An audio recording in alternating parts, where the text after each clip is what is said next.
their lives for Afghan culture. The Afghan Films Archive had destroyed. 1980 میں روس نے افغانستان پر حملہ کیا کیونکہ اس کی مجبوری تھی۔ اتنی وسیع ایریا ہونے کے باوجود اس کے پاس کوئی ایسی بندرگاہ نہیں جو 16 سال کھلی رہ سکے۔ اس کے مشرق میں ایک بندرگاہ ہے بلیڈ ویسٹ، اس کا سردیوں میں درجہ حرارت 0 ڈگری سینٹی گریڈ سے بھی نیچے چلا جاتا ہے اور وہاں سردیوں میں برف جم جاتی ہے۔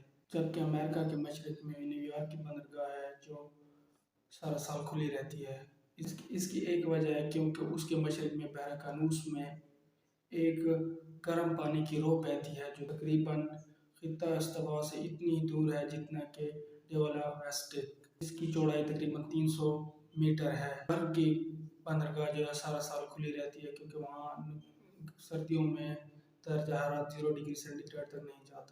روس اس گرم پانی تک پہنچنے کی کوشش کر رہا تھا جبکہ یہ بات مغربی طاقتیں اور برطانیہ بھی جانتا تھا۔ سوال یہ پیدا ہوتا ہے کہ جب امریکہ کو معلوم تھا کہ روس گرم پانی تک رسائی حاصل کرنے کی کوشش کر رہا ہے، انہوں نے بھی کچھ نہ کچھ ایسا کیا ہوگا جس کی وجہ سے روس نے افغانستان پر حملہ کیا۔ اس کا جواب سادہ سا ہے، مغربی ممالک کا جوڑ توڑ جو ہے یہ کر رہا ہے۔ امریکہ کے ایک رائٹر لکھتے ہیں، یورشیا پر قبضہ کرنا ایسا ہے جیسے پوری دنیا پر قبضہ کرنا ہے۔ جس نے یورشیا پر قبضہ کر لیا اس نے پوری دنیا پر قبضہ کر لیا۔ یعنی یورپ اور ایشیا دو سب کانٹیننٹ ہے، جس ملک نے ان دونوں پر قبضہ کر لیا اس نے پوری دنیا پر قبضہ کر لیا۔ امریکہ نے افغانستان میں ایسے حالات پیدا کر دیے جس کی وجہ سے رشیا کو افغانستان پر حملہ کرنا پڑا۔